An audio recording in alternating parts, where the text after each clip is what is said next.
आपका धन्यवाद देता हूं। आप लोग भी बीजेपी के चक्कर में फंस गए। मैं आपसे, क्योंकि ये धार्मिक लोग हैं जो मेरे बगल में खड़े हैं, मुझे नहीं पता था कि आप लोग मिल लेंगे, मुझे मुलाकात हो जाएगी आपसे और एक ऐसा सवाल आएगा। मैं केवल इतना जानता हूं कि आस्था जोड़ती है। किसी भी धर्म या कोई आस्था है, वो आस्था जोड़ती है, और जो आस्था जोड़ने का काम करती है हम उसके साथ हैं। बीजेपी को यही तकलीफ है कि कोई जुड़े नहीं, दूरियां बनी रहें। तो आस्था जोड़ने का काम करती है और इसलिए हम लोग हर आस्था पर आस्था रखते हैं। पर उनका मत ये है कि पॉलिटिकल मीटिंग नहीं लगा रहे हैं कि अब बीजेपी के कहने से, अब बीजेपी को मीठे से तकलीफ होगी तो मीठा छोड़ देंगे। बीजेपी कहेगी नमकीन खाइए तो नमकीन खाएंगे क्या? तो बीजेपी क्या कर रही है, बीजेपी को आप भी जानते हो, बीजेपी को आप सब जानते हो। बीजेपी का हथियार ही धर्म है। सर, उनका अल्पसंख्यक मोर्चा जो है वो इस पर प्रोटेस्ट कर रहा है बीजेपी का। कह रहे हैं आज वो भी जाएंगे, वो भी मीटिंग करेंगे। उनके पास ये भी संगठन है। अभी तक तो हमें ये पता लगा कि वो अंडरग्राउंड काम करते हैं, लेकिन अब इनका ऐसा भी संगठन है।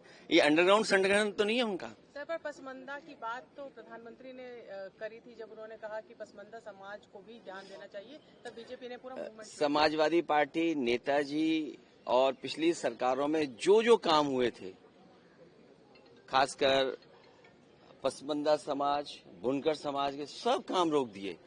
अब एक काम कर दें बीजेपी के लोग, अगर इतना उनके अंदर है पसमंदा समाज के लिए, कि जो नेताजी ने कभी और समाजवादी पार्टी ने बिजली फ्री की थी, वो बिजली फ्री कर दें।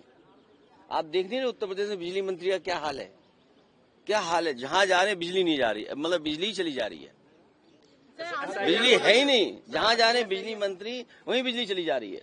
एसआईआर को लेकर क्या कहना है? उत्तर प्रदेश में धर्मांतरण के मामले बहुत ज्यादा आ रहे हैं और बीजेपी ये आरोप लगा रही है कि सबका। अरे लोग धर्म नहीं, लोगों ने अपना सब कामकाज बदल लिया, पहनावा बदल लिया। आपको नहीं पता, किसी ने पहनावा बदल कर कुछ कब्जा कर लिया है। एसआईआर को लेकर क्या कहना है? बिहार में जो मतदाता पुनरीक्षण मामला है, देखिए, उस सवाल पर हम सब विपक्ष के लोग एक साथ हैं, इसलिए क्योंकि चुनाव आयोग पे समय समय पर उंगली उठी है। और उत्तर प्रदेश के चुनाव को लेकर के मैंने कई बार आपसे बोला है कि उपचुनाव देख लीजिए कि किस तरह बेईमानी की। इलेक्शन कमीशन की जिम्मेदारी ये बनती है कि ज्यादा वोट डालने आए लोग, किसी का वोट बनना न छूटे, लेकिन इधर दूसरी एक्सरसाइज कर रहे हैं कि वोट कैसे काटे जाए।